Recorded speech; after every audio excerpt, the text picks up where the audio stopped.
नमस्कार, चार का चक्रव्यूह देख रहे हैं आप और आपके साथ मैं हूं ऋतु। शुरुआत करते हैं और सबसे पहले आज का खास मुद्दा आपके सामने रखते हैं। दरअसल दुनिया की नजरें फिलहाल मिडिल ईस्ट में तनाव या फिर यूक्रेन रूस में जारी जंग पर टिकी हुई है, लेकिन सबके बीच एक कोना ऐसा भी जहां ऐसी आग सुलग रही है जो पूरी दुनिया का नक्शा बदल सकती है। ये कोना कोई और नहीं बल्कि उत्तर कोरिया का है, जिसे कभी हर्मिट किंगडम कहा जाता था। दरअसल ब्लूमबर्ग की बड़ी रिपोर्ट सामने आई है। इसमें कहा गया है कि नॉर्थ कोरिया अब न्यूक्लियर कैपेबिलिटी के उस थ्रेशोल्ड पर पहुंच गया है जहां वो अमेरिका के $65 अरब के ground base mid course defence यानी कि जीएमडी सिस्टम को डुबा सकता है। माने तो सीधे तौर पर देखा जाए तो दुनिया की सबसे बड़ी महाशक्ति अमेरिका के लिए नॉर्थ कोरिया सबसे बड़ा खतरा बनता हुआ दिख रहा है। इसके पीछे की वजह वहां के तानाशाह की न्यूक्लियर स्ट्रेटजी, जिसमें 2017 के बाद से 3 बड़े बदलाव किए गए। इन बड़े बदलावों के जरिए साल 2026 तक उत्तर कोरिया ने न केवल अपने परमाणु हथियारों की संख्या बढ़ाई, बल्कि उनकी मारक क्षमता को उस स्तर पर पहुंचा दिया जहां से वापसी का कोई रास्ता नहीं है।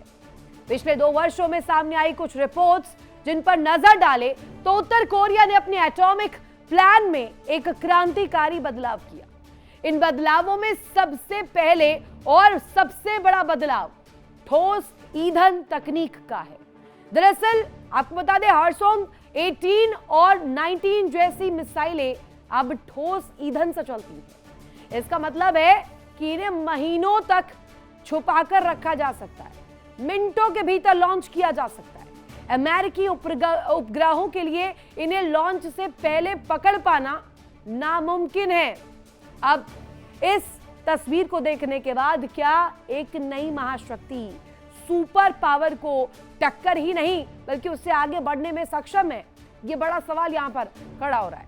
और दूसरा बड़ा बदलाव ये टेक्सटाइल न्यूक्स को लेकर, यानी उत्तर कोरिया अब छोटे परमाणु हथियार बना रखा है।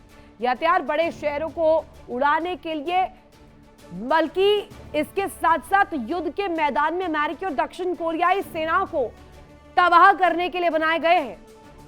तीसरा सबसे बड़ा और अहम बदलाव जो कि साफ साफ नजर भी आता है, वो है यूक्रेन युद्ध के बाद रूस और उत्तर कोरिया के बीच रणनीतिक साझेदारी ने ट्रंप के खिलाफ आग में घी डालने का काम किया। यानी रूसी रॉकेट तकनीक अब किम जोंग उन के हाथ में जा चुकी है। लेकिन इन सब के बीच आपके सामने सवाल होगा कि 7 समंदर पार यानी उत्तर कोरिया से 10,000 किलोमीटर से अधिक दूरी पर बैठे अमेरिका पर इसका क्या असर होगा। असल में अमेरिका भले ही नॉर्थ कोरिया से दूर हो, लेकिन उसके लिए किम जोंग की परमाणु स्ट्रेटजी का खतरा अब संभावित नहीं, निर्धारित लग रहा है और इससे ट्रंप प्रशासन पर भी असर पड़ेगा। पहले असर की बात कर लेते हैं। उत्तर कोरिया के पास अब इतनी मिसाइलें हैं कि वो अमेरिका के मिसाइल शील्ड को ओवरलोड कर सकता है। यानी अगर वो एक साथ 10 मिसाइलें छोड़ता है तो शायद ही अमेरिका 8 को रोक ले, लेकिन बची हुई 2 मिसाइलें न्यूयॉर्क या लॉस एंजलिस के लिए, इन शहरों के लिए, इन्हें राख में तब्दील करने के लिए बिल्कुल काफी है, सिर्फ 2। दूसरा असर यह होगा कि वॉशिंगटन अब दक्षिण कोरिया या जापान की रक्षा करने से पहले बार बार सोचेगा, 4 बार, कहीं दुनिया का तानाशाह अचानक से हमला ना कर दे। और तीसरा अहम असर ये कि अमेरिका के भीतर इस बात की बहस अब तेज हो गई है कि क्या उन्हें उत्तर कोरिया को एक परमाणु शक्ति के रूप में स्वीकार कर लेना चाहिए या नहीं। क्या अब यह मान लेना चाहिए कि नॉर्थ कोरिया की जो ताकत है उसे आप रोक नहीं सकते, रैदर उसे एक्सेप्ट करना पड़ेगा। अब सीधे तौर पर देखा जाए तो उत्तर कोरिया का यह परमाणु विस्तार केवल किम जोंग उन की सनक नहीं है, बल्कि उनकी सोची समझी बिस्सात है। क्योंकि किम जानते हैं कि परमाणु हथियार ही उनके शासन की सुरक्षा की गारंटी दे सकता है, वो भी उस अमेरिका से जिसके राष्ट्रपति खुद शांति का दूत बताते हो।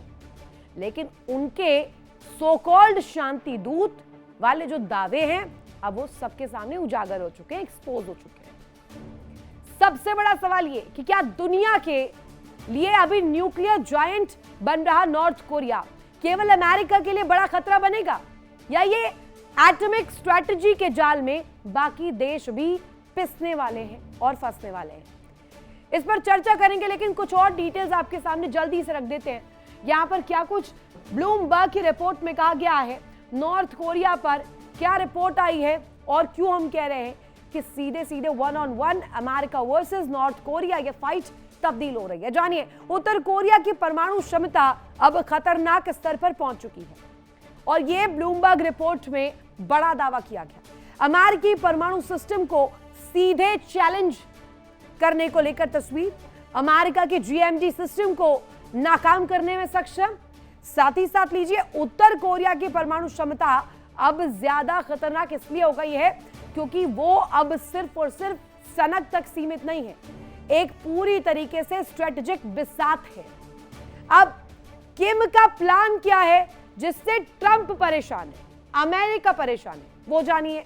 किम के न्यूक्लियर हथियारों से दहशत में इस वक्त अमेरिका बताया जा रहा है और रूस के साथ उत्तर कोरिया का खतरनाक गठजोड़, यानी कि ये अलायंस एक तरह से फॉर्म हो रहा है। किम जोंग उन के हाथों में रूसी रॉकेट तकनीक भी लग चुकी है। साथ ही आपको बता दें, हवासोंग 18-19 मिनटों में लॉन्च के लिए तैयार रहते हैं। अब हवासोंग को लेकर जो जानकारी अमेरिकी सैटेलाइट्स के लिए इसे ट्रैक कर पाना भी बहुत मुश्किल है, यूं कहिए नामुमकिन है। अमेरिकी दक्षिण कोरिया सेना निशाने पर है और इस बीच टेक्सटाइल न्यूक्स से अगर कहा जाए पूरी तरीके से टैक्टिकल वॉरफेयर एक्टिवेट हो सकता है। ठोस ईंधन मिसाइलों से खतरा पड़ा हुआ है। साथ ही साथ ट्रंप इसलिए परेशान है क्योंकि अब इन्हें काउंटर करने के लिए बहुत ज्यादा मुसीबत, मुश्किलें साबित होने वाली है।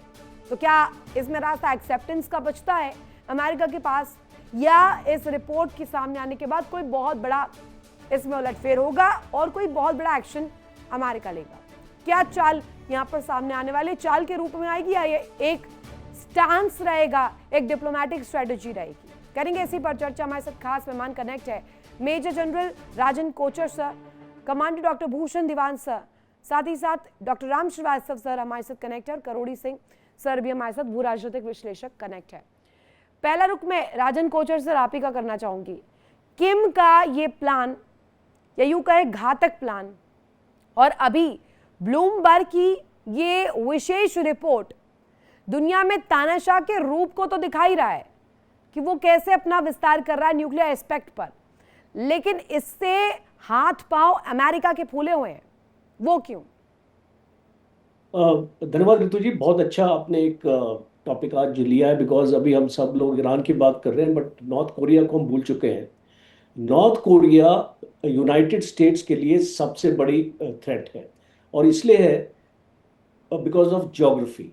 आप कहीं पर भी अगर स्ट्रेटजी में अगर बात करते हैं तो ज्योग्राफी एक बहुत इंपॉर्टेंट रोल प्ले करता है। जैसे हमने अभी देखा मिडिल ईस्ट में एक लड़ाई को ऑर्केस्ट्रेट करने के लिए अमेरिका को कितनी तकलीफें आ रही है, बिकॉज डिस्टेंसेस बहुत ज़्यादा है और उसको अपना जो भी अपना जो सामान है इतनी दूर उसको लेके आना पड़ता है लड़ाई को लड़ने के लिए। और यहाँ पे नॉर्थ कोरिया का जो अगर आप इसको मिसाइल प्रोग्राम आप देखें, दूरिया यूनाइटेड स्टेट्स के साथ आप ये अगर आप इसका ईस्टर्न कोस्ट ले नॉर्थ कोरिया का और इस अमेरिका का अलास्का ले तो इट्स ओनली अराउंड 5500 किलोमीटर्स। और अगर आप लॉस एंजलिस भी ले लें प्योंगयांग से लेके आगे, वो आपके 10,000 किलोमीटर के अंदर आ जाता है। जो आज हुआसोंग जो आपकी 17, 18 और 19 जो मिसाइल्स आपकी बन रही है हाइपरसोनिक है। ये इसका मतलब है कि इनकी speed it is more than 5 times the speed of sound. 5 Mach से ज़्यादा स्पीड, 10 से 12 मैक एक्चुअली बताया जाता है। तो उसको ट्रैक करना भी बहुत मुश्किल है, उसको डिस्ट्रॉय करना भी बहुत मुश्किल है। थर्ड जो इनके पास सिस्टम, मेजर इनके पास जो सिस्टम है एंटी आपका एयर डिफेंस का, वो भी शायद इनको रोक नहीं पाएगा जिस तरीके से ये लॉन्च होगी। और ये इनकी इन्वेंट्री में इसको बताया जाता है कि इनके पास तकरीबन 2500 से 3000 मिसाइल्स हैं। जैसे ईरान के पास भी इससे तकरीबन इसी संख्या में, बल्कि उससे थोड़ी ज्यादा बोल सकते हैं। तो अब एक threat, it is not only America is threatened, आपका साउथ कोरिया सबसे ज्यादा आप थ्रेट में आएगा, जापान आएगा इस थ्रेट में, बिकॉज जितने भी अमेरिका के एलाइज हैं, और अगर आप इंडो पैसिफिक में देखें, अमेरिका ने अपने 3 एयरक्राफ्ट कैरियर वहां पे वो क्यों रखता है? वो इसलिए रखता है बिकॉज जो थ्रेट परसेप्शन आता है कहाँ से आएगा उसको, या तो चाइना से आएगा या तो नॉर्थ कोरिया से आएगा। और नॉर्थ कोरिया का जो मिसाइल प्रोग्राम और न्यूक्लियर प्रोग्राम है, वो तकरीबन चाइना ने उसको मैनेज किया है, बिकॉज इसके लिए आपको बहुत कुछ इसको मिसाइल्स का आपको मटेरियल आपको चाहिए होता है, रेयर एलिमेंट चाहिए होते हैं, आपको मैग्नेट्स आपको चाहिए होते हैं, सेमीकंडक्टर चाहिए होती है, ये सारी चीज़ें चाइना से इनको मिल रही है, और इनको रशिया में मदद कर रहा है जैसे आपने बताया। तो ये एक त्रिकोण बन रहा है, रशिया, चाइना और नॉर्थ कोरिया, ये एक बहुत स्ट्रॉन्ग एक नेक्सस बन रहा है, काउंटर वेलिंग फोर्स बन रहा है अमेरिका के लिए आने वाले वक्त में। जो इसको मेरा इस अनुमान है कि नॉर्थ कोरिया इसको यूनाइटेड स्टेट्स को सबसे बड़ी थ्रेट देगा, because one thing important is geography. जैसे मैंने बताया कि डिस्टेंसेस इसको मैनेजेबल है, और उसके पास इस टाइप का मिसाइल्स की रेंजेस है। और तीसरा, जिस तरीके से वो न्यूक्लियर वॉरेंट बना रहे हैं अभी, जो आपकी ब्लूमबर्ग रिपोर्ट है और भी जो भी ओपन मीडिया में सोर्सेज है, तकरीबन 60 से 70 इनके पास न्यूक्लियर वॉरेंट्स हैं। और अभी इसको मिनिचराइजेशन भी स्टार्ट हो चुका है। इसका मतलब कि ये इस वॉरेंट को छोटा इसको बना के और इसको टैक्टिकल मिसाइल्स के ऊपर भी इसको लगा के लॉन्च कर सकते हैं। तो ये एक दुगना थ्रेट आपको आ जाता है, स्ट्रेटेजिक भी आपको थ्रेट आ जाता है, टैक्टिकल भी आ जाता है, खास तौर पे जो साउथ कोरिया और जापान जैसे देश है। और 2006 से 2017 तक नॉर्थ कोरिया ने काफी न्यूक्लियर टेस्ट किए थे, इसलिए अमेरिका ने नॉर्थ कोरिया पर सैंक्शंस लगा रखे। उसके बावजूद जो आज नॉर्थ कोरिया की इकोनॉमी है वो चाइना की वजह से चलती है। 80% जो ट्रेड है नॉर्थ कोरिया का हाँ, चाइना से होता है, और ठीक है। इसीलिए वो अपने आप को सस्टेन कर पा रहा है। तो आज इसको मुझे लगता है कि अमेरिका के लिए खास तौर पर, बिकॉज चाइना एक्चुअली बहुत दूर हो जाता है, वो ऐसा हमला कर नहीं सकता, और चाइना के पास ऐसी कोई एक्सपीडिशनरी नेवी उसके पास नहीं है जिस तरीके से अमेरिका के पास है कि दूर जाके हमला जो कर पाए। तो इसको मुझे ये जो इसकी असेसमेंट ये है कि नॉर्थ कोरिया आज, अगर आप इसको पेंटागन की रिपोर्ट भी उसको पढ़े इसके ऊपर, जो और नेशनल सिक्योरिटी स्ट्रेटजी जो इसको पिछले साल अमेरिका में इसको निकाली थी, और हाँ, उसमें साफ जिक्र है that North Korea is the biggest threat to the United States of America. Diwan sir, अभी मिलिट्री एस्पेक्ट से मैं पूछूं तो ऐसा कौन सा, अगर कहा जाए एक तस्वीर दिखा दी है किम जोंग उन ने, जिससे एक्चुअल में, जैसा भी राजन सर बता भी रहे थे कि ये रिपोर्ट में जो दावे किए गए हैं, ऐसी कौन सी सबसे इंपॉर्टेंट कड़ी है जिसकी वजह से अमेरिका भी डर के साए में? और ये बात वहां पर इसलिए हो रही है कि मे बी अगर दक्षिण कोरिया के केस में अमेरिका इंटरवीन करता है तो उधर से कहीं तानाशाह 1-2 मिसाइलें इधर अमेरिका की तरफ ना भेज दे। रितु जी, धन्यवाद। जय हिंद आपको और मेरे रिस्पेक्टेड को पैनलिस्ट को, दर्शकों को। सवाल ये है, ट्रंप जो है वो भी मतलब किस टाइप की बिहेव करते हैं आप जानते हैं। नो होल्ड्स बार्ड, कुछ भी कर सकते हैं। नॉर्थ कोरिया में वो उस मामले में, उस पैमाने पे नॉर्थ कोरिया का डिक्टेटर किम, वो भी उनसे कम नहीं है। हाँ, बड़ी खतरनाक स्थिति है। रिपोर्ट तो ये भी है, सॉलिड प्रोपल्शन वाली आईसीबीएम जो नॉर्थ कोरिया के पास है 18,000 किलोमीटर रेंज तक है, जो उनकी को क्लियर कट अमेरिका की पूरी हर सिटी को कवर कर सकती है। पर अच्छी बात यह है कि ये प्रूवन नहीं है। अच्छी बात क्यों कह रहा हूं कि ठीक है, अच्छी बात है, अमेरिका को डर बना है कि हम हिमाकत की न्यूक्लियर वेपन से अटैक करने की ईरान के ऊपर, तो हमारे ऊपर भी नॉर्थ कोरिया कर सकता है। हाँ, क्योंकि रूस, चीन, नॉर्थ कोरिया एक ही, और ईरान एक ही एक्सिस है। तो क्या होता है, डिटरेंस। डिटरेंस जो है अच्छी बात है कि मैं भी तकड़ा हूं, तुम भी तकड़े हो, तो लड़ाई होगी नहीं। अगर अमेरिका सोचता है वो बिल्कुल रगड़ देगा ईरान को पूरी तरह, तो लड़ाई हो सकती है। तो अच्छी बात है, ठीक है, नॉर्थ कोरिया का प्रूवन नहीं है, कैपेबिलिटी है उनके पास, मतलब ऐसा कहा जाता है। तो अगर ऐसी दुनिया इस चीज में ना कूदे इसी डर से, भाई नॉर्थ कोरिया भी अमेरिका को हार्म हार्म कर सकता है, तो ये बात रुक जाए। तो पर ये सीक्रेट वेपन की जो बात कह रहा है बार बार ईरान, ये नॉर्थ कोरिया के वेपन पे ही उछल रहा है ईरान। तो अच्छी बात है ये अगर होता है तो, ताकि अरे तो फिर किसी ना यूएन किसी सैंक्शन सिर्फ कागजों तक सीमित क्यों है? आप ट्रम्प ऐसी उल्टी पुल्टी बातें क्यों करता है, किम क्यों उल्टी पुल्टी बातें करता है, यूएन सैंक्शन क्या है, ये सब तो जोक बन चुकी, कहानियां बन चुकी हैं, इनका मतलब नहीं है। जिसकी लाठी उसकी भैंस का सिलसिला चल रहा है दुनिया में। ये तो ये खत्म हो जाए तो नया यूएनओ बने जिसके अंदर countries of south, global south भी उनके वेट हो, उनकी बात का, इंडिया का वेट हो as per population, as per GDP. पर तब तक तो लंबी दूर की बात है। मैं आपको बता रहा हूँ सारा पैसा अमेरिका देती है। यार कोविड के टाइम भी वर्ल्ड हेल्थ ऑर्गेनाइजेशन चुप रह गई, कुछ नहीं बोला चीन के बारे में। तो ये तो यूएनओ वगैरह तो मतलब इनकॉम्पिटेंट है, जानबूझ के करना भी चाहे तो कुछ कर नहीं सकते। वो रेजोल्यूशन पास भी कर देंगे तो क्या होगा, जैसे कई बार होता है कोर्ट में डिक्री पास हो गई ये करो, अरे भाई डिक्री इन्फोर्स कौन कराएगा? अरे इनकी तो डिग्री को मानने को तैयार नहीं है, और ये नहीं मानते खुद, यूएस से खुद नहीं मानता है। तो पर ये अच्छी बात, जिसे कहते हैं ना न्यूक्लियर वॉर के अंदर न्यूक्लियर वॉर क्यों नहीं होता है। हाँ। एक चीज होती है एमएडी, एमएडी मतलब मैड, मैड ट्रम्प या किम की बात नहीं कर रहा हूं मैं। मैड मतलब mutually assured destruction, mutually assured destruction. तुम हमें करोगे, पहला चीन का परसों स्टेटमेंट आ रही थी उनके एक सीनियर लीडर की, कि तुम हमारे फर्स्ट अटैक करोगे, पर जान लो, चीन कह रहा तुम नहीं बचोगे, क्योंकि अमेरिका तो ये भी कह रहा चीन को भी हम सेट कर देंगे, सेट कर देंगे।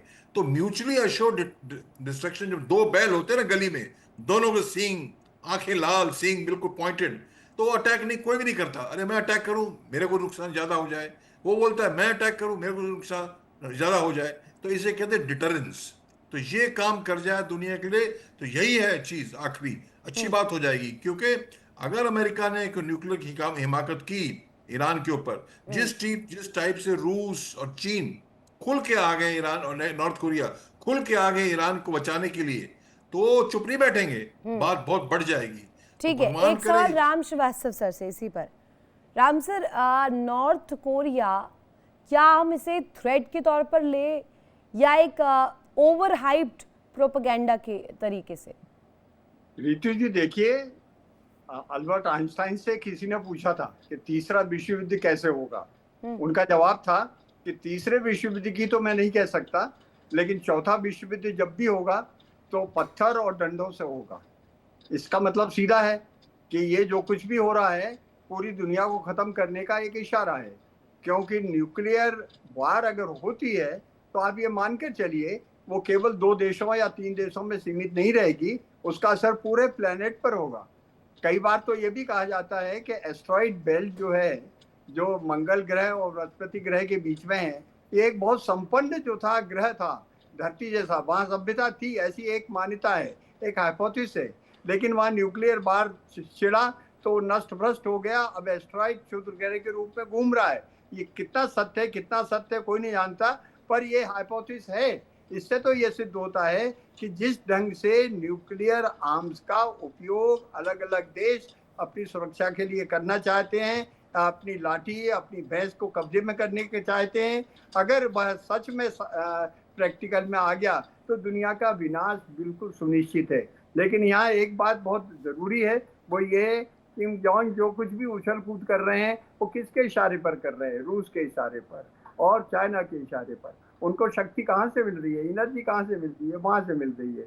ये क्यों कर रहे हैं? क्यों? ये अमेरिका के जानी दुश्मन हैं। लेकिन आज समय बदल चुका है, जिस रफ्तार से विज्ञान आगे तेज बढ़ रहा है, मानवता के हित में अगर देखा जाए, जो संवाद हम भारत ने सबको दिया है, अगर उसको गौर किया जाए, और निश्चित रूप से लोगों को गौर करना पड़ेगा, क्योंकि ना तो रूस चाहता ना अमेरिका चाहता न्यूक्लियर वार छिड़े।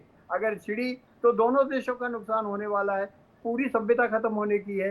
तो इसीलिए हमको बड़े फूंक फूंक कर विचार रखना चाहिए, सोचना चाहिए। और रहा सवाल ये तो जैसे ईरान ने हिजबुल्लाह पाला था, हमास पाला था, या हुतीस पाल रखे हैं, ठीक उसी पर तरह। अभी तो फिर वो वाला सिनारियो हो जाएगा ना कि तो खामखा की बात हो जाएगी।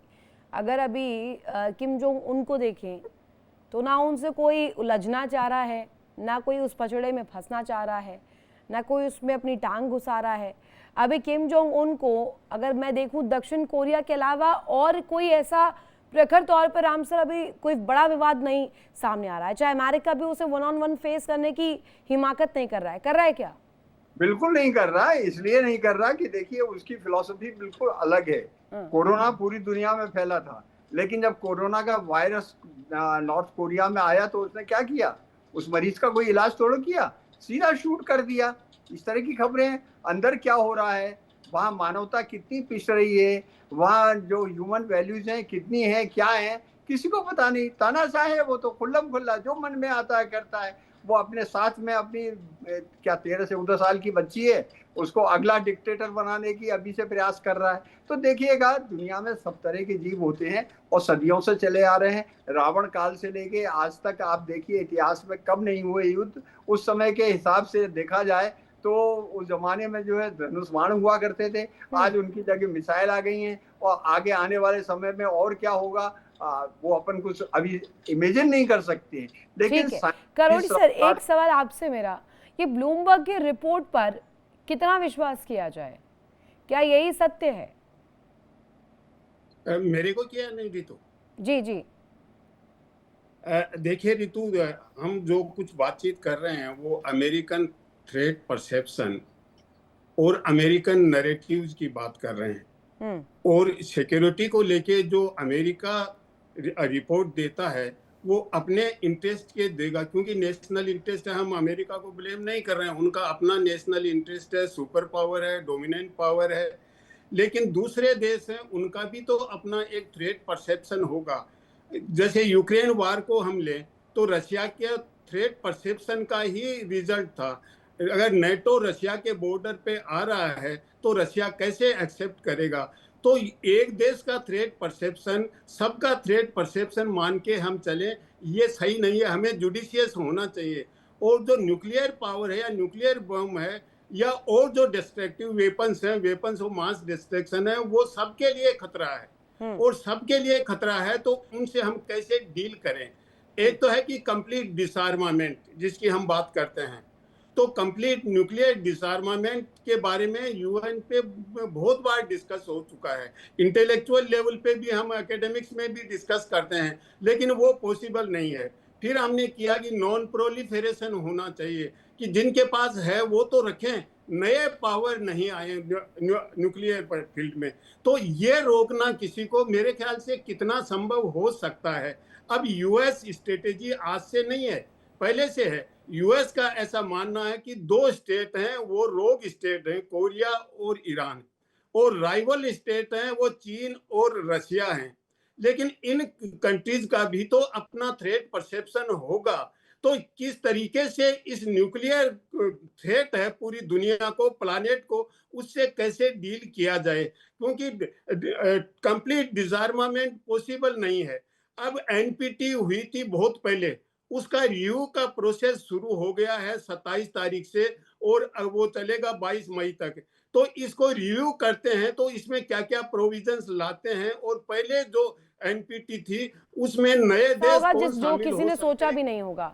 अभी एक ऐसा देश और एक ऐसी शक्ति जिससे कोई उलझना नहीं चाह रहा है। Karori sir, Rajan sir I guess इत्तेफाक रखेंगे इस बात से कि नॉर्थ कोरिया के केस में भी कोई ज्यादा उलझने की कोशिश कर नहीं रहा है, चाहे वो अमेरिका ही क्यों ना हो। और अभी तो जैसी ये तिगड़ी सेट हो रही है वैसे ही जैसे ब्लूमबर्ग की रिपोर्ट आई है और ज्यादा ट्रंप की इससे परेशानी बढ़ गई है, आफत बढ़ गई है। तो जी अभी अगर आप इसको नॉर्थ कोरिया थ्रेट परसेप्शन को देखें तो यूनाइटेड स्टेट्स क्या कर रहा है? यूनाइटेड स्टेट्स ने अपना जो एक बहुत बड़ा उसका मिलिट्री बेस है साउथ कोरिया में, उसके पास 28,500 ट्रुप्स है वहाँ पे, और जो इसकी जो आपकी 8th आर्मी का जो कंपोनेंट है वो वहाँ पे है। उसके पास एक आर्मर्ड ब्रिगेड भी है और ग्राउंड सोल्जर्स तकरीबन 19,000 है वहाँ पे। कैंप हम्फ्री बोलते हैं एक वो है, और एक आपका ये ओसान एयर बेस। तो एक बहुत, और वहाँ पे F-16 और आपके A-10 थंडरबोल्ट एयरक्राफ्ट्स भी है। तो एक बहुत स्ट्रॉन्ग बेस अमेरिका ने साउथ कोरिया में बना रखा। दूसरा अमेरिका ने जापान में बनाया हुआ है। आप जानते ही हैं कि तकरीबन 50,000 से 60,000 अमेरिकन ट्रूप्स स्टेशन रहते हैं जापान में।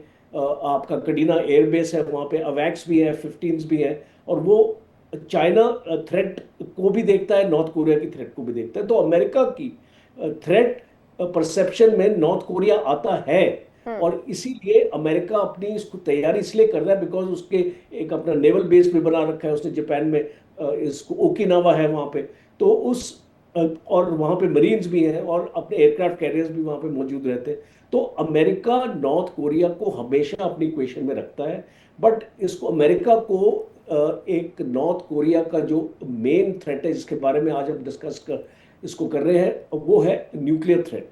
बिकॉज आज चाइना ने नॉर्थ कोरिया को ऐसी क्षमता दे दी है, और खास तौर पे मैं आपका इसका जिक्र करना चाहता हूँ हाइपरसोनिक कैपेबिलिटी की। देखिए, हाइपरसोनिक कैपेबिलिटी हर एक देश के पास नहीं है आज, बहुत कम इसको गिने चुने देश के पास है, जैसे कि रशिया हो गया, आपका चाइना हो गया, अमेरिका हो गया, और अभी इसको ईरान के पास भी ये आपकी कैपेबिलिटी आ चुकी है, और north Korea is the next. अभी इसको भारत के पास अभी तक नहीं आई है हाइपरसोनिक कैपेबिलिटी, आने वाली है।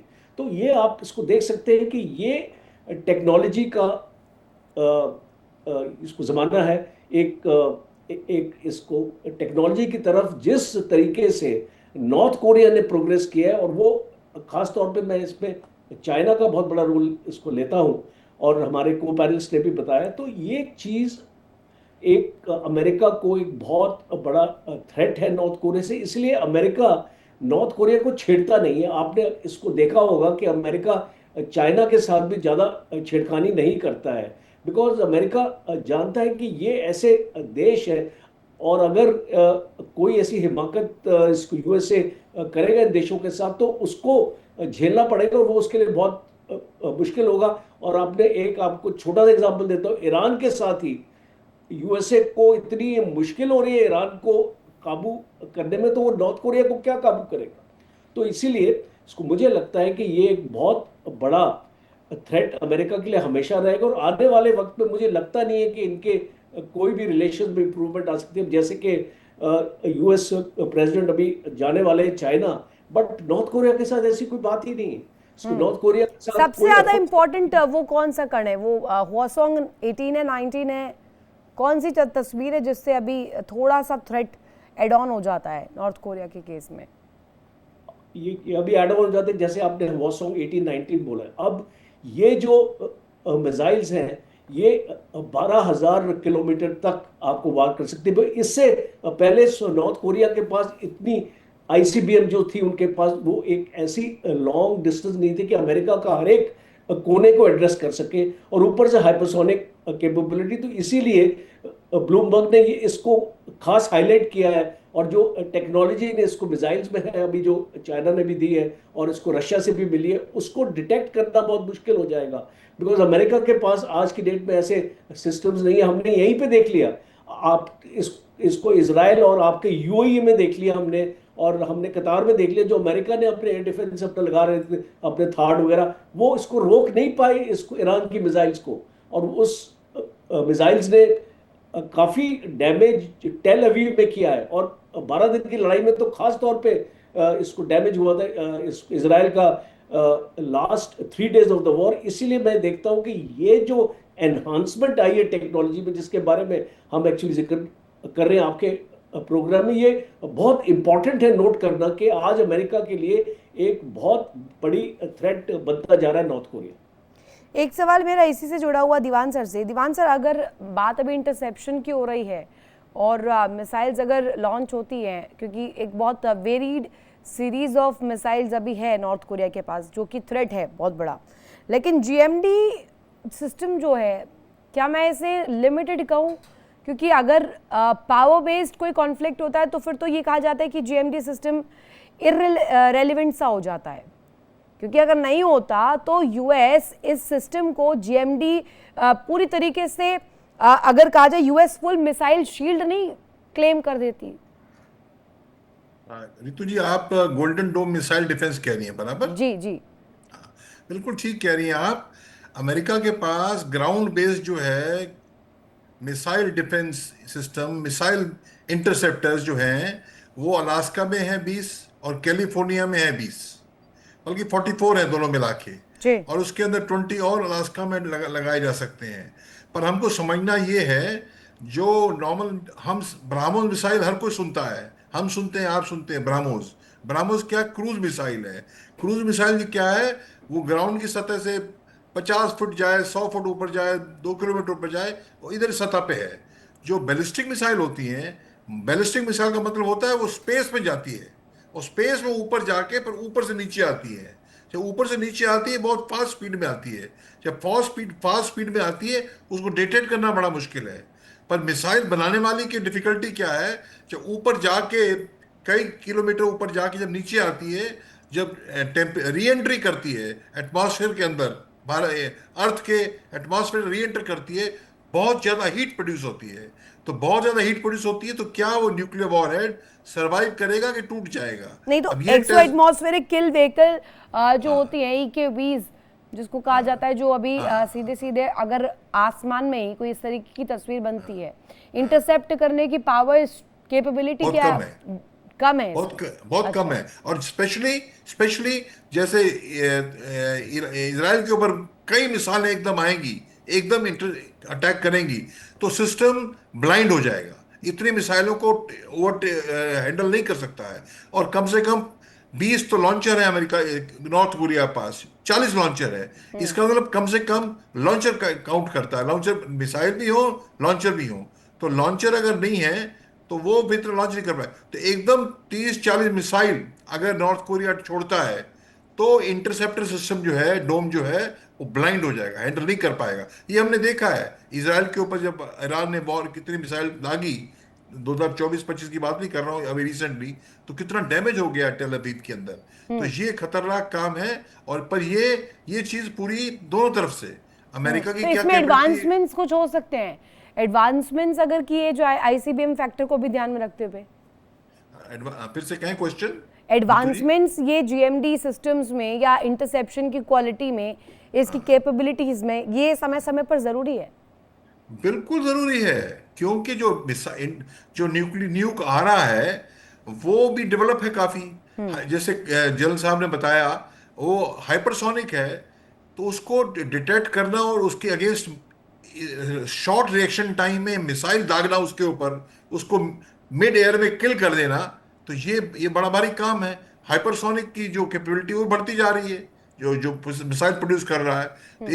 इनफैक्ट इस गेम के अंदर वेपन को तेज करना ज्यादा आसान है, उससे बचना ज्यादा मुश्किल काम है। उसको वो टेक्नोलॉजी का बड़ा मुश्किल काम है, क्योंकि उसमें क्या है, रेडार जो है, वो रेडार उसको डिटेक्ट भी करे, और डिटेक्ट करके ऑटोमेटिकली, अगर 20 मिसाइल आ रही हैं नॉर्थ कोरिया की अमेरिका के ऊपर, तो कौन सी मिसाइल को मारने के लिए कौन सी इंटरसेप्टर मिसाइल जाएगी, ये गोल्डन डोम जो है इलेक्ट्रॉनिक इंटीग्रेटेड प्रोजेक्ट सिस्टम और है। ऐसे वर्तमान दौर में जब इस तरीके से इलेक्ट्रॉनिक वॉरफेयर होती है, मैं सवाल राम सर से पूछना चाहूंगी। राम सर, इस तरीके से क्या ये कहा जाए फिर तो दुनिया जो है किम के न्यूक्लियर ब्लफ को बहुत ज्यादा अंडर एस्टिमेट कर रही है? ताकत का तो हमको तारीफ करना पड़ेगी, निश्चित रूप से काफी ताकतवर है वो। और ये ताकत जो है, ट्रंप ने काफी पहले भी सोच लिया था। यही थे उनके पहले टर्म में, उन्होंने सिंगापुर में किम को बुलाकर उनसे हाथ भी मिलाया था। तो देखिए, फिलहाल अपने को इतने डरने घबराने की आवश्यकता इसलिए नहीं है कि अगर न्यूक्लियर वार हेड लेकर ICBM को छोड़ा गया, स्पेस के ऊपर से आकर वो धरती पर टकराया गया, और मान लीजिए कि आपने उसमें इंटरसेप्टर भी छोड़ दिया, तो न्यूक्लियर जो उसमें वार है वो तो एक्सप्लोड होगा, और उसका केबल उस टारगेटेड जगह पर तो नहीं होगा। ये तो कहा गया कि मान लीजिए एक एग्जाम्पल के तौर पर नॉर्थ कोरिया 10 मिसाइल दागता है, 10 में से 8 भी आपने इंटरसेप्ट कर दिए, 2 भी अगर गिरते हैं तो भी लॉस एंजलिस और वहां के तमाम शहरों को धुआं करने में सक्षम है। ऐसा क्या तुरुप का इक्का इसमें चला है उन्होंने? देखिए, 10 अगर मिसाइल हैं और 10 की 10 न्यूक्लियर वारहेड लिए हुए हैं, और आपने उनको इंटरसेप्ट भी कर दिया है, तो वो न्यूक्लियर आर्म जो उसके अंदर है वो तो एक्सप्लोड होगा, रेडिएशन तो फैलेगा। अभी जमीन पर नहीं फैलेगा, अपर एटमॉस्फेयर में फैलेगा, वो धीरे धीरे जमीन पर आएगा। तो उसका जो नुकसान होगा केवल अकेले अमेरिका के एक शहर में नहीं होगा, वो पूरी दुनिया पे असर जाएगा। आज की तारीख में स्पेस को फ्री फ्रॉम न्यूक्लियर वारफेयर रखना बहुत जरूरी है, और इसके लिए एक सम्मेलन भी हुआ था संयुक्त राष्ट्र संघ में, उन्होंने ट्रीटी बनाई थी। बल्कि ऑन दी कॉन्ट्रेरी जो सैटेलाइट चारों तरफ घूम रहे हैं, मिलिट्री सैटेलाइट जो डेड हो चुके हैं, उसमें न्यूक्लियर पावर सैटेलाइट जो था एक कनाडा के वहां गिरा था, जिसमें कितना नुकसान हुआ था ये सबको मालूम है। उसको क्लियर अप करना कितना कठिन काम है। तो न्यूक्लियर आर्म्स का, न्यूक्लियर आर्सेनल का, न्यूक्लियर किट्स का उपयोग करना अपने आप में बहुत खतरनाक चीज है। उनको आईसीबीएम में तो लगाना और भी ज्यादा खतरनाक है। ये सोचना भी नहीं चाहिए, ये मानकर चलना चाहिए कि धरती को नष्ट करने के लिए एक ये रास्ता है। वैसे मैं एक उदाहरण के लिए आपको बता दूं, 1965 में नंदा देवी के पहाड़ी पर चाइना पर नजर रखने के लिए अमेरिका ने एक न्यूक्लियर पावर्ड सिस्मोग्राफ वहां पर रखने की कोशिश की थी। कर्नल कोहली गए थे उसके साथ अपने फौज के, क्योंकि 62 की लड़ाई हम हार चुके थे इस कारण। तो वहां चूंकि मौसम खराब हो गया, उस किट को वहीं छोड़कर चले आए। हुआ क्या, दूसरे दिन जब पहुंचे तो उसकी गर्मी के कारण वो बर्फ में दब गया। अब वो बर्फ में दब के कहाँ गया आज तक पता नहीं लगा। उसको कई बार खोजने की कोशिश की। अब उसकी जो उम्र होती है, आयु होती है, हाफ लाइफ टाइम पीरियड, वो 100 ईयर्स के करीब है। लेकिन उसका जो कंटेनर है वो कंटेनर। अब आ जाते मूलभूत सवाल पर करोड़ी सर, मुझे आप अपने अनुभव से समझाइएगा, क्योंकि साझेदार कदम, आपके डिप्लोमेटिक रिलेशंस, ये बहुत ज़्यादा इफेक्ट करते हैं पूरी स्थिति को। अब मैं बहुत लेमैन लैंग्वेज में आपसे जानना चाहती हूँ, भारत के साथ नॉर्थ कोरिया के क्या रिश्ते हैं, और अगर आप उस पर ज़रा प्रकाश डाल पाएँ, क्योंकि एक बड़ी महाशक्ति, और क्योंकि इतने बड़े टर्म्स को लेकर डिस्कशन हो रहा है, वॉर प्लान्स डिस्कस हो रहे हैं। ब्लूमबर्ग की रिपोर्ट बता रही है कि किम जोंग उन सीधे डोनाल्ड ट्रंप को और सुपर पावर को टारगेट करने के लिए पूरी तरीके से कैपेबल है। तो ये जान लेना कि भारत के पॉइंट ऑफ व्यू से नॉर्थ कोरिया अभी कहाँ लाए करता है। देखिए रितु, ये बात बिल्कुल सही है कि हमें भारत के संदर्भ में सोचना चाहिए, क्योंकि भारत भी एक एस्पिरेशनल कंट्री है, और जब एस्पिरेशनल होता है तो वो ग्लोबल लेवल पे कंट्रोवर्शियल हो जाता है। बहुत से कंट्रीज से उनकी अदावत भी हो जाती है। लेकिन नॉर्थ कोरिया को लेके भारत की अभी ऐसी कोई स्थिति नहीं है कि नॉर्थ कोरिया से कोई शत्रुता हो या वो किसी रूप में भारत को टारगेट करने की सोचे। क्योंकि देखिए, भूषण साहब ने एक बात बहुत इंपॉर्टेंट कही कि ऑफेंसिव एडवांसमेंट बहुत आसान है, और जो डिफेंसिव एडवांसमेंट है वो स्लो होता है, कि रोकना मुश्किल होता है। जो इंटरसेप्शन का जो एडवांसमेंट है वो, तो ये बात तो सही है। लेकिन भारत के पास उतना नहीं है कि डिफेंसिव एडवांसमेंट है। लेकिन भारत रशिया से कोऑपरेशन करके, जैसे S-400 या दूसरे इस तरह का सिस्टम दे रहा है। लेकिन धीरे धीरे भारत भी अपना जो डिफेंसिव एडवांसमेंट है उसकी तरफ भी बढ़ रहा है। केवल ऑफेंसिव ही नहीं, केवल मिसाइल या दूसरे चीजों पे ही नहीं। तो ऐसी स्थिति में भारत अपनी तरफ से प्रिपेयर कर रहा है, और मुझे लगता है नॉर्थ कोरिया कोई भारत के लिए थ्रेट नहीं होगा। लेकिन दुनिया जिस दिशा में जा रही है वो बहुत चिंता की बात है। देखिए रितु, 2024 में मिलिट्री स्पेंडिंग दुनिया का 2.4 ट्रिलियन था, जो अब इस 25 में 2.9 ट्रिलियन डॉलर हो गया है। तो डिफेंस पे इतना स्पेंडिंग हो रहा है, तो वो अगर इसका आधा भी डेवलपमेंट में जाए तो दुनिया की सभी प्रॉब्लम है वो डेवलपमेंट से रिलेटेड वो रिजोल्व हो जाएं। और दूसरी तरफ अमेरिका कोरिया को भी कह रहे हैं कि वो थ्रेट है, ईरान को भी कह रहे हैं। ईरान के पास अगर न्यूक्लियर पावर होता, क्या इजराइल और अमेरिका उन पे एग्रेसर होते, स्ट्राइक करते? नहीं करते। तो ये केवल ऑफेंसिव वेपन नहीं है, ये सिक्योरिटी शील्ड भी है देशों के लिए। और अमेरिका ने अभी कुछ महीने पहले ट्रंप ने ये कहा था कि जेनेसिस मिशन जो उनका मेन ये सवाल पूछने का मतलब, भारत से कनेक्शन जानने का अर्थ मेरा इतना छोटा सा था कि मैं ये पहले आपसे समझ लेना चाह रही थी कि एटलीस्ट कोई दोस्ती नहीं तो दुश्मनी ही ना हो। और क्योंकि जब दुनिया दो खेमों में बटेगी तो भारत वहां पर भी न्यूट्रल एस्पेक्ट रखेगा। सवाल राजेंद्र सर आपसे, क्या ये जो क्वेश्चन अभी अराइज किया जा रहा है, दुनिया पूछ रही है कि क्या चीन अंदर खाने से मदद कर रहा है नॉर्थ कोरिया की, क्या उसको सपोर्ट कर रहा है, उसके प्रोग्राम को सपोर्ट कर रहा है, या जिस तरीके से एक सन के अंदाज में, एक डिक्टेटोरियल कहते हैं उस अंदाज में जो किम जोंग उन अपना रुख रख रहे हैं, क्या उसको भी सपोर्ट कर रहा है चीन? देखिए, चीन नॉर्थ कोरिया को 100% 360 डिग्रीज 24/7 सपोर्ट करता है और किम के साथ बहुत अच्छे रिलेशंस है जी के। और जो भी किम की पर्सनालिटी है, जिस तरीके से उसको तानाशाह बुलाया जाता है, सारी चीजें बुलाई जाती है, वो चाइना उसको स्वीकार करता है 100%। और खास तौर पे आपने एक भारत का जिक्र किया था। देखिए, भारत बहुत एक कॉशियस गेम नॉर्थ कोरिया के साथ खेल रहा है। वो कोई इतने अच्छे रिलेशन नहीं रखता है। 1973 में पहली बार डिप्लोमेटिक रिलेशन स्टैब्लिश हुए थे और दोनों की एम्बेसीज हैं दोनों देशों में। बट आप अगर इनका ट्रेड देखें तो ये सालाना 200 से 300 मिलियन डॉलर ही है। इसका मतलब भारत स्ट्रेटजिकली नॉर्थ कोरिया से एंगेज नहीं करता है। और ख़ास तौर पे 2017 में जब नॉर्थ कोरिया के ऊपर सैंक्शन लगे थे यूनाइटेड स्टेट्स से, तो भारत जैसे कि ना भाई, हम आपके जो ज़्यादा अपने करीब नहीं है, बट हम आपके साथ एक वर्किंग रिलेशनशिप रखते हैं। तो उस टाइप की ये जो रिलेशनशिप है। तो और सैंक्शंस में क्या सपोर्ट किया था भारत ने? सैंक्शंस में क्या नॉर्थ कोरिया का सपोर्ट किया था भारत ने? क्या बोला आपने?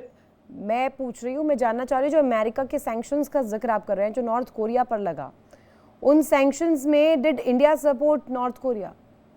No, India did not support North Korea. As matter of fact 2017 के बाद इंडिया ने अपना ट्रेड भी कम कर दिया नॉर्थ कोरिया से। और एक चीज और इम्पोर्टेंट यहाँ पे आपको है, इसमें ये इक्वेशन में साउथ कोरिया भी आता है। और जिस प्रकार से भारत के रिलेशन है साउथ कोरिया के साथ, वो ऑब्वियसली नॉर्थ कोरिया को अच्छे नहीं लगेंगे। और इसको साउथ कोरिया के साथ डिफेंस एग्रीमेंट्स भी हो रही है। हम उनको भी हथियार दे रहे हैं और इसको साउथ कोरिया से टेक्नोलॉजी हमारे पास आ रही है। हमारे इसको वेपन सिस्टम्स और हमारे आर्मर्ड व्हीकल जो हैं, आपका वज्रा, आपका K9, आपका जो सिस्टम है आर्टिलरी, हमारा इसको गन सिस्टम है, वो हमारा साउथ कोरिया की कॉपरेशन से बन रहा है। तो ये नॉर्थ कोरिया को कभी अच्छा नहीं लगेगा। और इसीलिए भारत ने अपना इसको रिलेशंस बिगाड़े नहीं है, but at the same time इसको भारत और नॉर्थ कोरिया के कोई अच्छे रिलेशंस नहीं। दीवान सर, एक सवाल आपसे मेरा, 7 समंदर पार बैठे अमेरिका को अभी डर लग रहा है नॉर्थ कोरिया से, and that too a super power. अब अगर हम देखें तो एक तरफ दुनिया के कोने में नॉर्थ कोरिया, दूसरी तरफ अमेरिका। अब यहाँ से अमेरिका के ऊपर हमला प्लान करना, इसमें क्या ये दुनिया इन्वॉल्व नहीं हो जाएगी? और अगर होगी तो क्या ये और ज्यादा विध्वंसक होगा? जो हम ईरान में देख रहे हैं, इसका क्या डबल इंटेंसिटी के साथ पड़ सकता है? बिल्कुल रितु जी, वो तो पूरी दुनिया न्यूक्लियर वॉर में, आर्मेगेडोन में एंगेज हो जाएगी। और वैसे तो आपको पता है पैसिफिक ओशन के पूर्व में क्या है। पूर्व में क्या है? कनाडा, यूएसए, मेक्सिको, पूरा western coast of North America. और उसके बाद पैसिफिक ओशन, फिर लेफ्ट में जापान, फिर साउथ कोरिया, नॉर्थ कोरिया, चीन। तो ये तो बिल्कुल 10,000 किलोमीटर की डिफरेंस है between North Korea and all 12,000 15,000 kilometre तक all cities of USA can come range, North Korea की रेंज में आ जाते हैं, प्रोवाइडेड अभी तक टेस्टेड हो। टेस्टेड नहीं हुआ है वो ठीक से। अच्छा, दूसरी बात जो आपने पूछी, जो ये रिलेशनशिप है इंडिया का नॉर्थ कोरिया का, मेरा ख्याल है ये रिलेशनशिप स्वयंभू रिलेशनशिप नहीं है। नॉर्थ कोरिया जो है एक चीन का प्रॉक्सी ही है, चीन का पिट्ठू ही है। जो चीन कहेगा नॉर्थ कोरिया वो करेगा। कल को समझो इंडो पैसिफिक है, क्वाड है, चीन के ऊपर अमेरिका अटैक करता है, चीन, हमारे रिलेशन अमेरिका से अच्छे हो जाते हैं, वो कहते हैं आप ही मदद करें चीन को, चीन की लाइन छोटी करने में।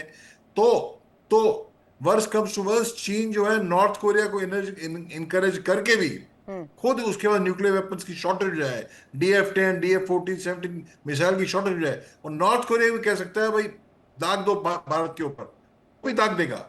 वो नॉर्थ कोरिया का शंभू नहीं है।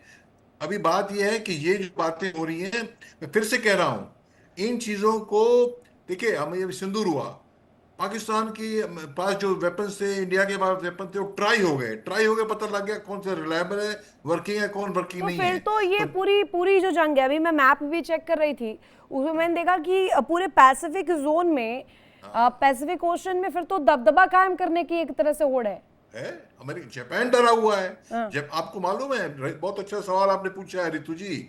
आज स्टेटमेंट दिए ट्रंप ने, हम जर्मनी पे कंट्रोल करेंगे, अपनी फौज ना बढ़ाएं। क्यों? कल को अमेरिका तो कहता है नेटो जी खुद देखो, सामा अपना देखो। हाँ। तो नेटो भी कल को बड़ा होके अमेरिका को चैलेंज कर सकता है, और अमेरिका का हक है कि जर्मनी को बोले नंबर 1, जापान को बोले नंबर 2, अपनी फौजें कम करो। क्यों? सेकेंड वर्ल्ड वॉर में जो हार गए, न्यूरनबर्ग ट्रायल्स हुए, न्यूरनबर्ग जगह का नाम है जर्मनी में, जहां वॉर कोर्ट बैठी थी, उस वॉर क्राइम्स कोर्ट में बंदिश है। जर्मनी, तुम अपनी डिफेंस स्पेंडिंग कम रखोगे, तुम एक्सेस पावर हो। जर्मनी नहीं, भी मैं थी। जितने मैप्स अभी तक ट्रेस कर पा रही हूँ दीवान सर, मैंने जितने मैप्स देखे, वहां पे नॉर्थ कोरिया और चाइना एक ही पार्ट दिखाए गए हैं। हाँ, वो भाई तो छोटा सा है उनका पिट्ठू है। तो मैं ये कहना चाह रहा हूं, जो जापान भी डरा हुआ है। जापान ने कहा, मैं ईस्ट पॉइंट पे आ रहा था, जापान के पास जो फोर्सेस है उसे कहते हैं एसडीएफ, सेल्फ डिफेंस फोर्सेस। अब जापान कहता है ये तो अमेरिका हमें डिफेंड नहीं कर पाएगा, हम अपना खुद न्यूक्लियर अम्ब्रेला रखेंगे। ये मैं कहना चाह रहा हूं आपसे, सेकंड वर्ल्ड वॉर से बंदिश है उन पे। तो ये जो आप कह रहे हैं नॉर्थ कोरिया का थ्रेट की वजह से, चाइना की थ्रेट की वजह से, ये पूरी दुनिया में और एशिया पैसिफिक में ये बात बढ़ रही है कि डिफेंस में अपने आप को स्ट्रांग बनाएं। अब मैं राम सर से एक सवाल करना चाहूंगी। राम सर, ये न्यूक्लियर पावर का गेम है या एक्चुअली पावर स्ट्रगल है अभी?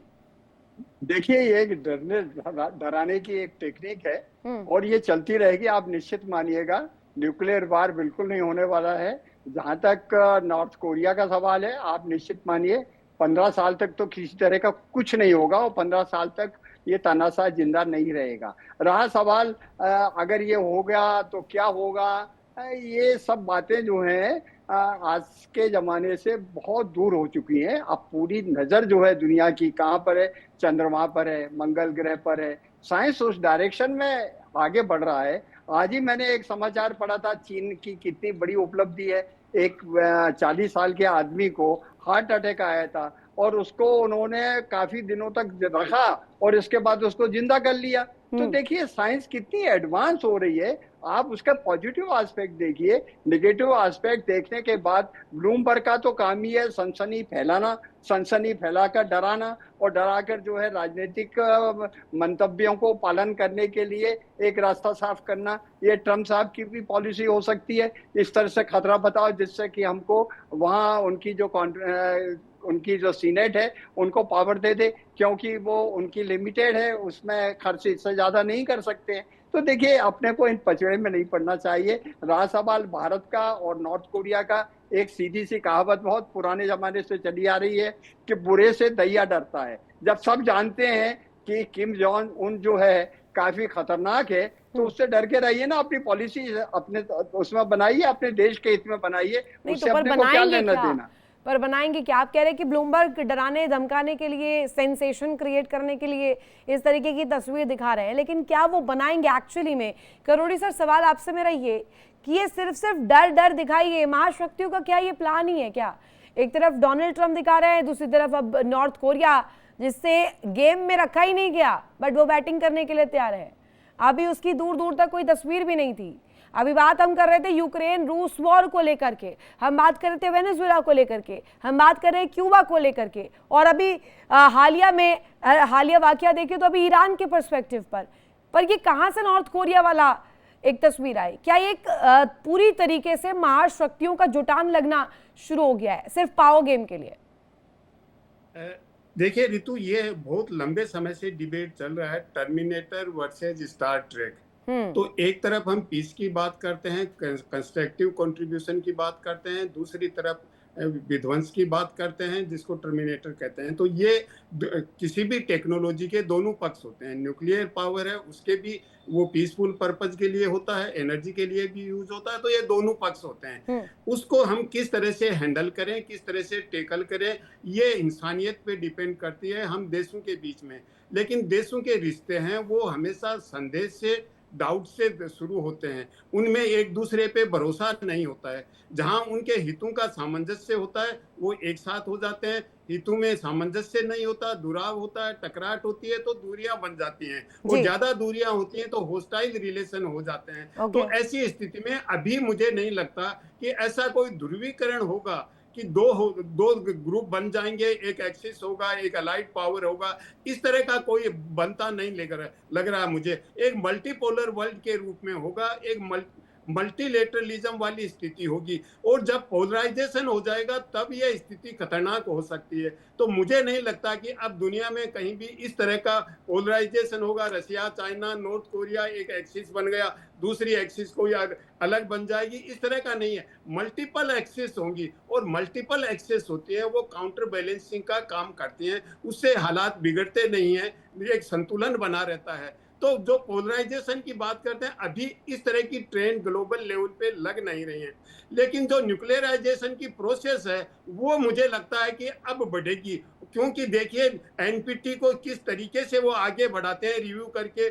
दूसरा स्टार्ट ट्रीटी है, उसका 2 महीने पहले वो लैप्स हो चुकी है रशिया और अमेरिका के बीच में। रशिया ने कहा कि 1 साल के लिए एक्सटेंशन कर लेते हैं, फिर नई ट्रीटी कर लेंगे। अमेरिका ने मना कर दिया, तो अमेरिका खुद विड्रा कर रहा है। तो ऐसी स्थिति में किस तरीके से ग्लोबल कम्युनिटी क्या डिसाइड करती है, मुझे लगता है नहीं, बहुत पर जल्दी मैं तो इसे ऐसे समझना चाहती हूँ राजन सर, अभी तो ईरान की सिचुएशन में हमने देखा एक स्ट्रेट ऑफ हॉर्मुज पर कितनी स्थिति गंभीर बनी हुई है।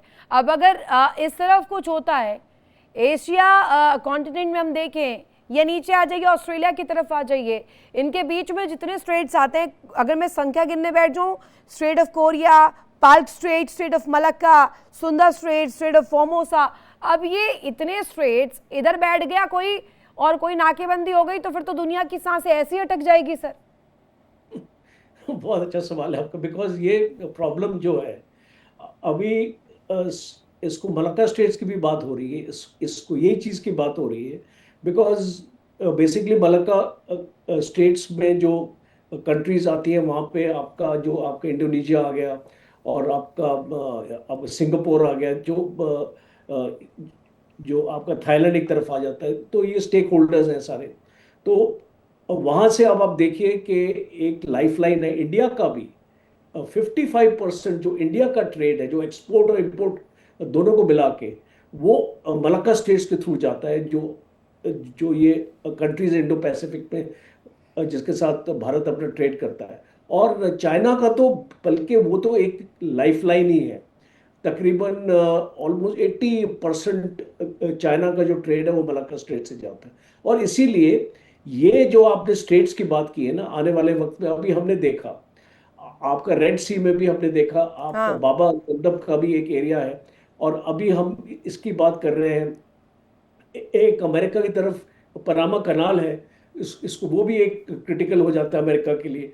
यहाँ पे हम देख रहे हैं स्ट्रेट ऑफ हॉर्मुज को। तो ये जो लड़ाई का जो एक मैं इसको बोलता हूँ डॉक्ट्रिन, या मैं इसको आर्ट ऑफ वॉरफेयर बोलता हूँ। आप इसको पर क्या है कि ये आर्ट ऑफ वॉरफेयर है, लेकिन is this a part of survival for Kim Jong?